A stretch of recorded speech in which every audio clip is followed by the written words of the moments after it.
Okay, section 4.6a notes has a handout.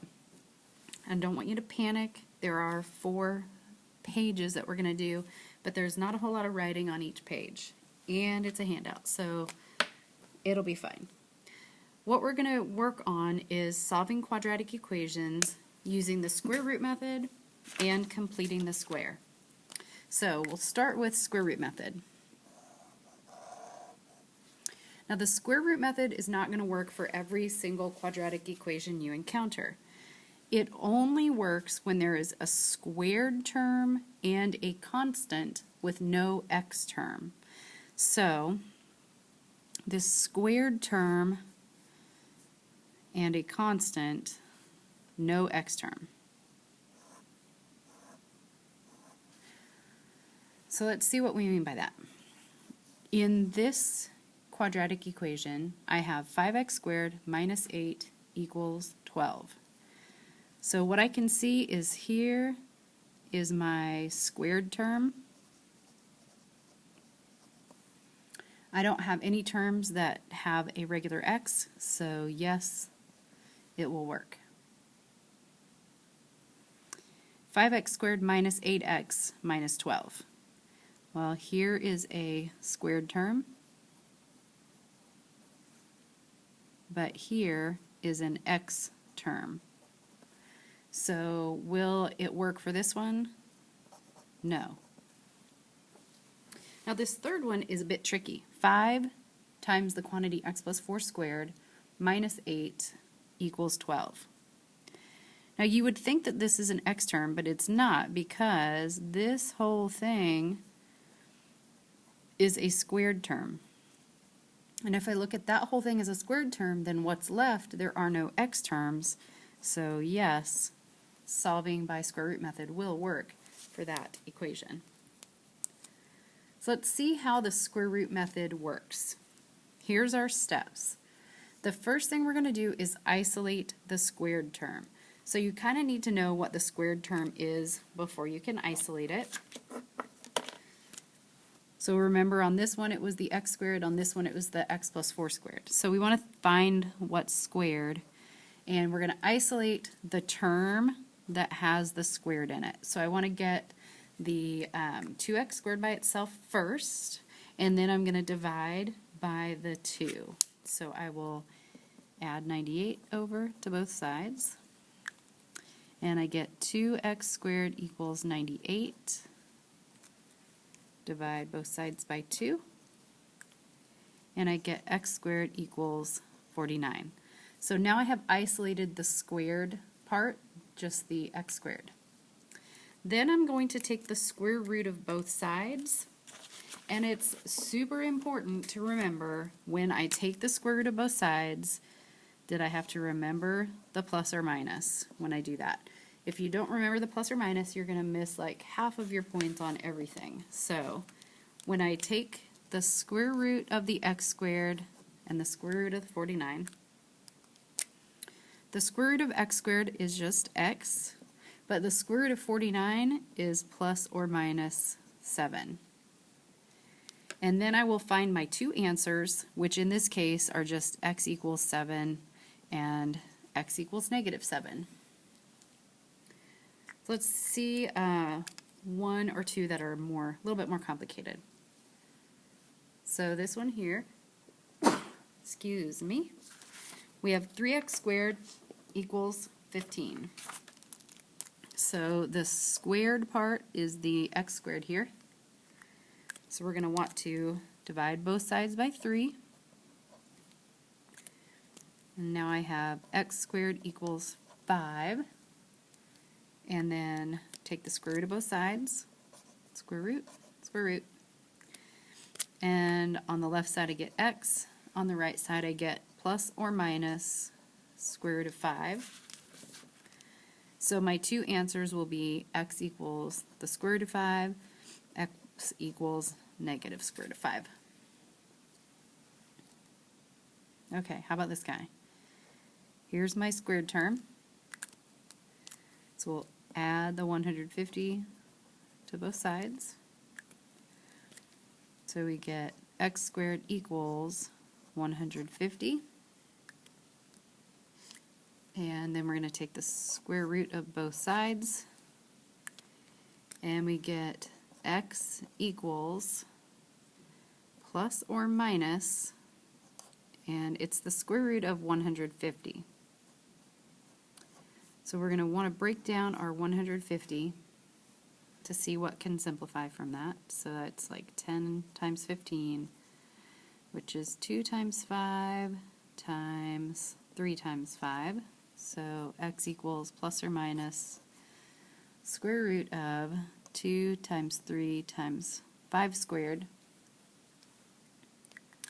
And that 5 squared is a pair, so the 5 can go out to the front. So we'll have plus or minus. The 5 goes in between the plus and minus and the square root sign. So plus or minus 5 times the square root of 6. So our two answers would be 5 square roots of 6 and negative 5 square roots of 6. Look at that, we already have a page done.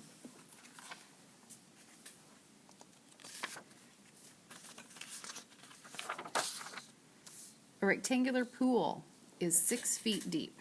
One side is 2.5 times longer than the other. So I'm going to draw my rectangular pool. Well, this is like the base or the bottom of the pool. And I've labeled X to be the length of the shorter side. And I don't have anything labeled for the length of the longer side, but I do know that the one side is 2.5 times longer than the other.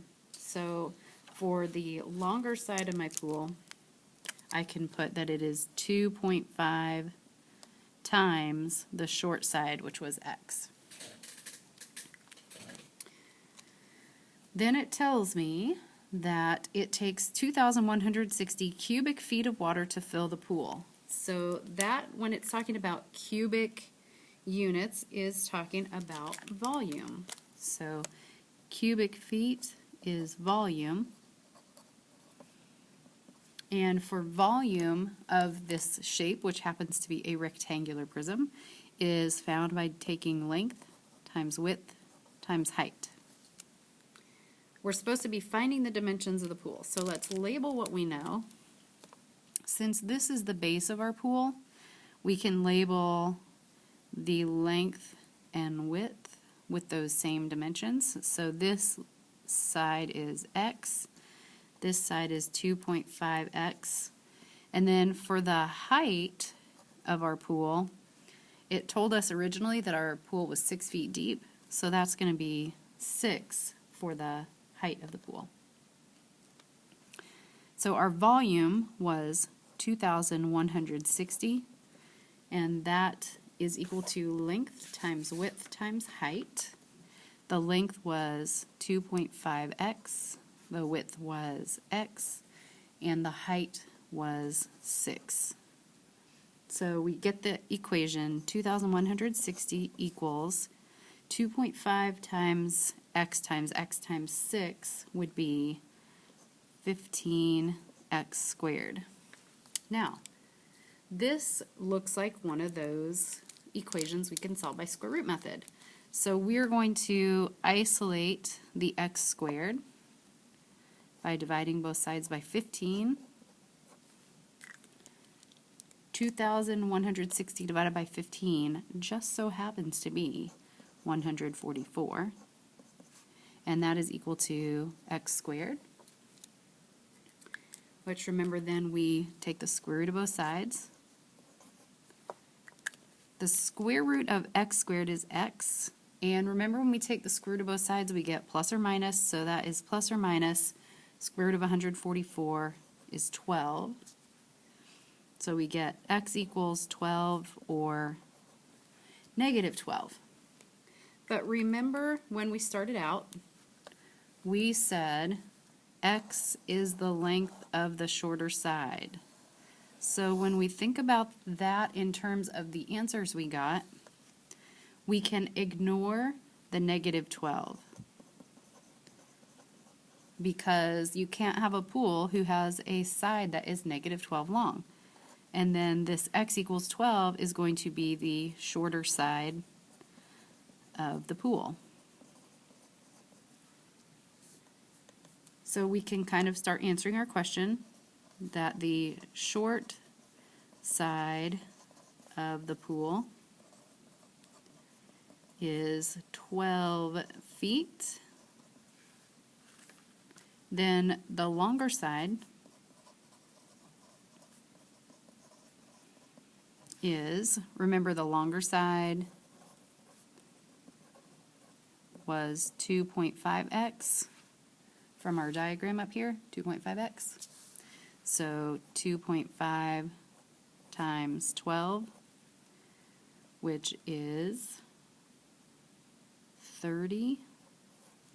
So the longer side is 30 feet.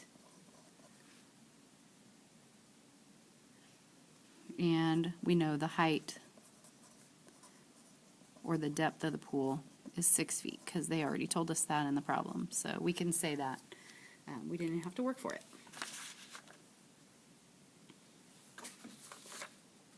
And just like that, 2 pages down, 2 pages to go.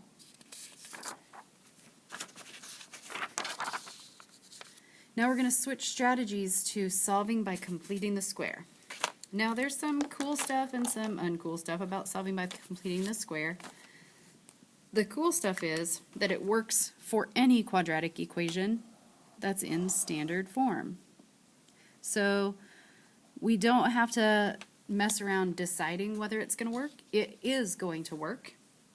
The kind of not so cool part about completing the square is that there's a lot of steps to it. So in fact we've got 5 steps. None of them are really hard, but you do have to memorize them. So the very first step to solve by completing the square is to get the variable terms on one side of the equation and just the plain number on the other. So in my example here, I want both of those terms with a variable to be left by themselves, which means I'm going to move the 24 over to the other side by adding it to both sides. So I get x squared plus 10x equals 24. In the second step, we are going to divide each term by a. A is the coefficient of x squared. So like in this problem, what is the coefficient of x squared? It's 1. So I'm labeling that step 2. Labeling this step 1. We add that. Okay. So the coefficient is 1. So really, if I divide each term by 1, that doesn't change my problem. It still stays x squared plus 10x equals 24.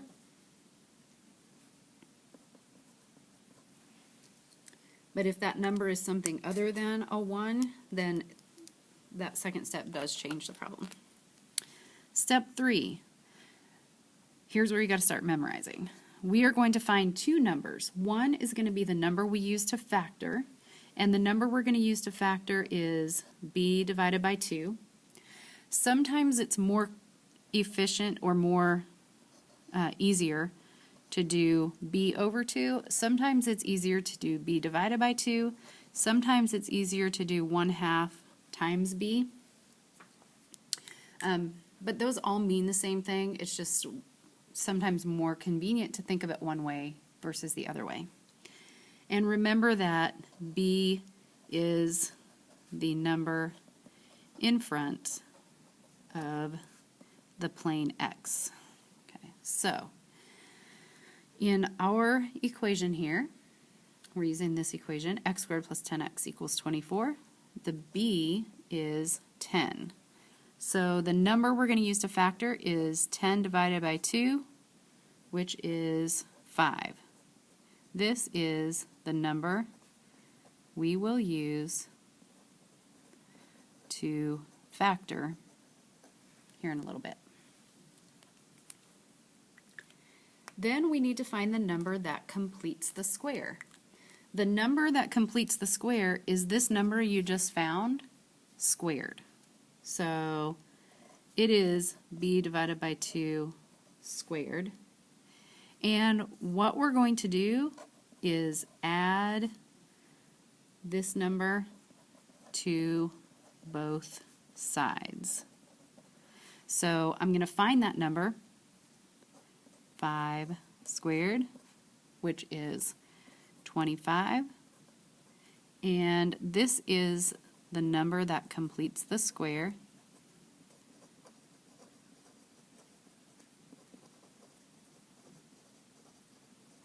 It is also the number we are going to add to both sides.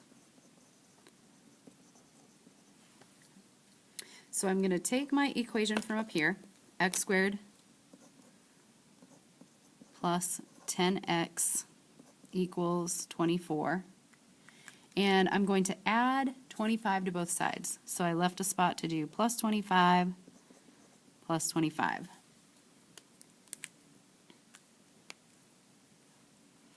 And then that's going to give me x squared plus 10x plus 25 equals 49. And then the next thing I'm going to do is factor. Like you might think that that sounds difficult, but this is actually the easiest step.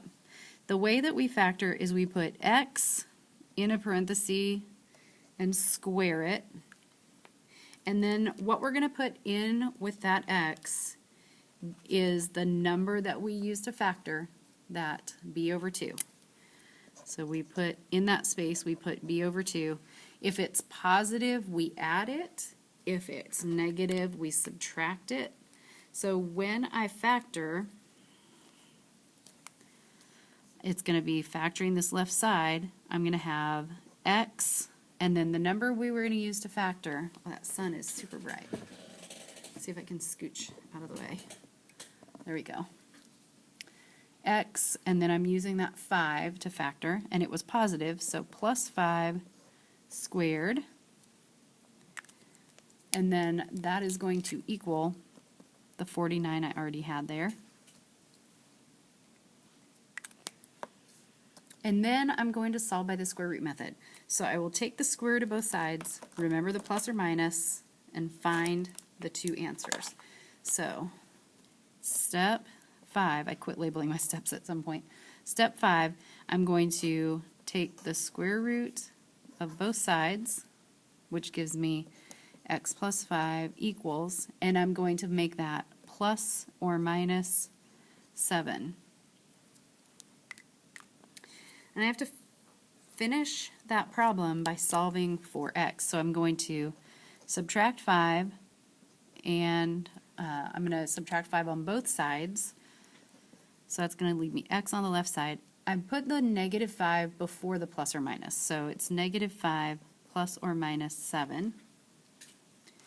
And then to find the two answers, I'm doing negative 5 plus 7 for one answer, negative 5 minus 7 for the other answer. So x equals negative 5 plus 7 is 2, negative 5 minus 7 is negative 12. So those would be my two answers. Let's see. Go back and label my step 3 up there and my step 4, which was factoring. Sorry about that.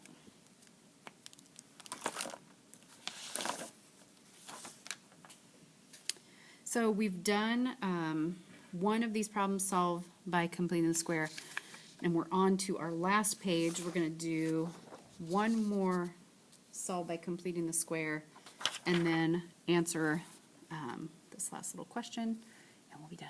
So we're going to go through all of those steps that we just did with our instructions on this problem here. So remember, step one was to get the variables on one side and the number on the other. So we're going to start by doing that. So we'll subtract the 7 over to the other side. So we have x squared minus 8x. And I'm going to leave a space here and put equals negative 7 because I don't want to have to write out a whole bunch of extra work when I do the rest of it. Because step 2, remember step 2, was divide each term by a. And in this case, a is 1, so we can skip that on this problem. We're going to come across problems in the next section where we cannot skip that. Step 3 was to find the number that we use to factor. So our factoring number, and find the number that completes the square, the CTS number. The factoring number, remember, was b divided by 2. The complete the square number was b divided by 2 squared. So in our problem, b is -8. So we'll do -8 divided by 2, which gives me -4. So that's my factoring number. And then for my completing the square number, I'm going to square -4 and get 16. So that 16 is the number that I'm going to add to both sides. So I'm going to put plus 16 here and plus 16 there. And then the next thing that I'm going to do is factor. So when I factor, I'm going to use my factoring number, which was -4. So all I've got to do is put x and my factoring number, which was -4, inside a set of parentheses, make it squared, and then that's going to equal, I'll do -7 plus 6, that gives me 9.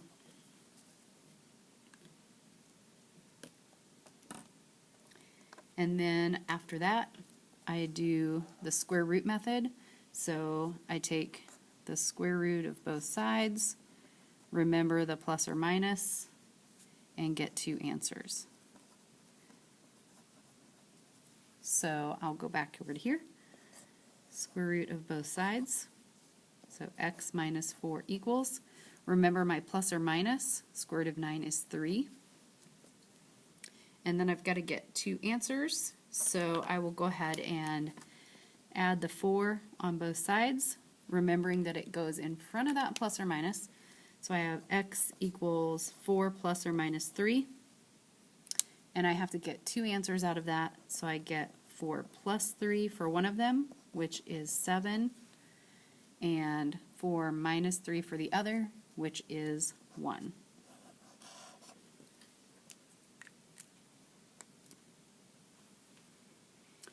Okay, the last example, all it's asking me here is what number needs to be added in order to complete the square. So remember that the 2 numbers that we find in step 3 for completing the square was the factoring number and the completing the square number. So remember, the factoring number was b divided by 2. The completing the square number was b divided by 2 squared.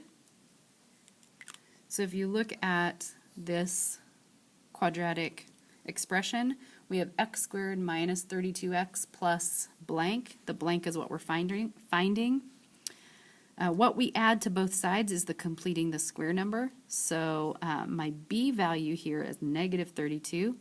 So my factoring number would be -32 divided by 2, which is -16. My completing the square number would be -16 squared, which is 256. So what number would need to be added to complete the square? Would be 256. But then how would I factor this?